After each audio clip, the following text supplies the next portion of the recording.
হচ্ছে। আর একটা কথা আপনাদেরকে বলে রাখি যে আমাকে কি পরিমাণে হয়রানি করা হচ্ছে। মামলা করার পরেও কিন্তু আসামিকে এখন পর্যন্ত গ্রেফতার করেনি পুলিশ।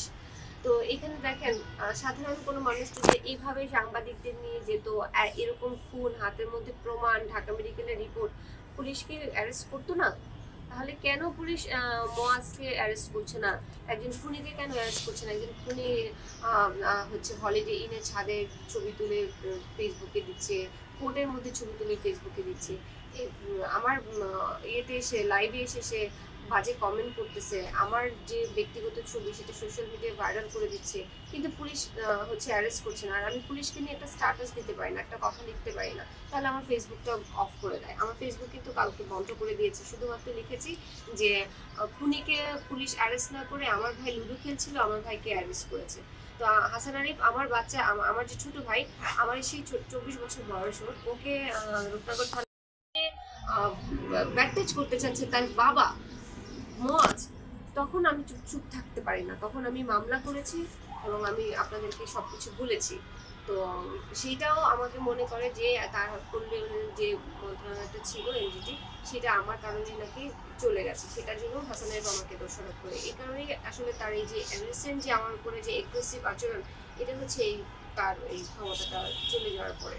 তো তাকে তখন বিমান দিয়ে দেওয়া হয়েছে। তো তিনি হচ্ছে ওই মন্ত্রণালয়ে চলে যাওয়ার কারণে আমাকে দোষারোপ করে, এই কারণে সে আমাকে খুন করতে চায়। আচ্ছা, আমরা যেমনটা দেখতে পাচ্ছি আপনার আমি আমার কাছে একদম যথার্থ ডকুমেন্টস আছে, এভিডেন্স আছে যে হাসান আরিফ আমার সঙ্গে সেক্সুয়াল কি হ্যারাস আমাকে করেছে এই গত 20 মার্চ এবং আগেগুলো কিছু এভিডেন্স আমার কাছে ছিল, যেটা ওদের আমি যখন কারাগারে চলে যাই তখন তো সমস্ত ডিভাইস ওদের কাছে থেকেই যায়। এরপরে যে আমি কারাগার থেকে ফেরার পরে যে আমাকে সেক্সুয়ালি যে হ্যারাস করেছে, সেগুলিরও আমার কাছে অসংখ্য মানে প্রমাণ আছে। সেটার জন্যই ওরা বেসিক্যালি, আপনারা দেখছেন সিসিটিভি ফুটেজে কীভাবে মোয়াজ বাসার মধ্যে ঢুকে আমার 4টা ল্যাপটপ, আমার ফোন, এই ডিভাইসগুলো নিয়ে গেছে। তো ওদের উদ্দেশ্য ছিল যে এই ডিভাইসগুলো যে কোনোভাবে ডিস্ট্রয় করা। এই ডিভাইসগুলোর মধ্যে হাসান আরিফের অনেক কুকীর্তি আছে, যেগুলো আমি গোপনে ধারণ করেছিলাম। তো আমি অবশ্যই এটা নিয়ে কথা বলবো, শুধু মৌখিকভাবে আমি বলবো না, আমি এটা লিখিতভাবেও।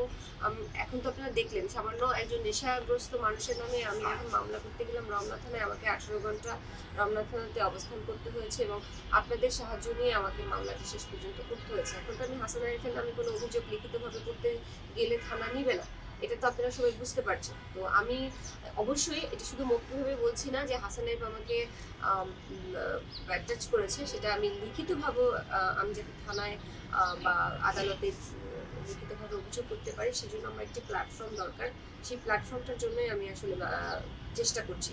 আচ্ছা আপু, যদি হাসান আরিফকে বা কি বা তার পরিচয়, এই বিষয়টি অনেকে জানতে চাচ্ছে, আপনি যদি একেবারে এটা ক্লিয়ার করতেন বা হয়তো বা অনেকে চিনছে না, যদি ক্লিয়ার করতেন বিষয়টা। হাসান আরিফ হচ্ছে ভূমি উপদেষ্টা। এখানে আরেকটা বিষয় আপনাদেরকে বলি, এখনো সেটা বলা হয় না। হাসান আরিফ হচ্ছে এনজিটি, ভূমি আর হচ্ছে পল্লী উন্নয়ন সমবায় ছিলেন, মন্ত্রণালয়গুলো দেখতেন।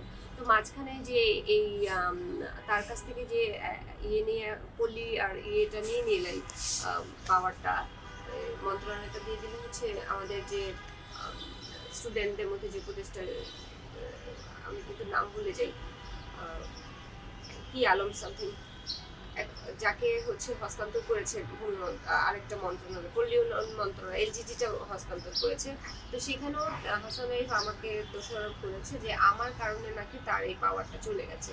কিন্তু দেখেন, এই আমি কিন্তু এই 29 নভেম্বরের আগে একটি বারের জন্য মুখ খুলি নেই, কাউকে কিছু বলি নাই। 29 নভেম্বর যখন উপদেষ্টা হাসান আরিফের ছেলে আমাকে খুন করতে আসলো, এরপরে যখন দেখলাম আমার জীবন তো বিপন্ন, ওরা আমাকে মেরে ফেলবে, আমি তো কথা বলছি না, কারণ যাতে সরকার বিতর্কিত না হয়।